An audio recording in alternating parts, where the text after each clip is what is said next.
Basically तुम्ही जो बटाटा खाता तो जमिनीमध्ये किंवा कंदमुळ म्हणून उगला जातो मातीमध्ये.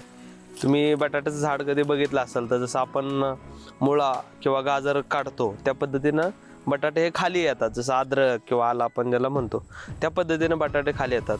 पण आत्ता एक वेल आलेला आहे बटाट्याचा, त्या वेलीवरती वरती बटाटे लागतात. आत्ता माझ्या पाठीमागे हे लिंबाचं झाड बघताय तुम्ही, आणि ह्या लिंबाच्या झाडाला खाली बटाट्याचं वेल लावलेला आहे आणि तो वेल वरती गेलाय आणि अगदी बघू शकता तुम्ही जवळपास 20-25 फुटावरती लिंबाच्या झाडाच्या शेंड्यावरती बटाटे लागलेले आहेत.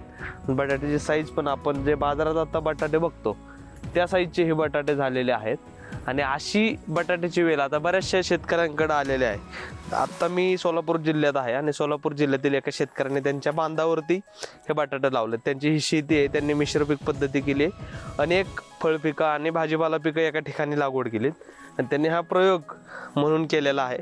परंतु कमर्शियल शेती अजून अशा पद्धतीनं कोणी करत नाही अशा बटाट्याची, परंतु एक आवड म्हणून किंवा एक प्रयोग म्हणून अशा पद्धतीचा बटाटा अनेक शेतकऱ्यांनी लावला आहे.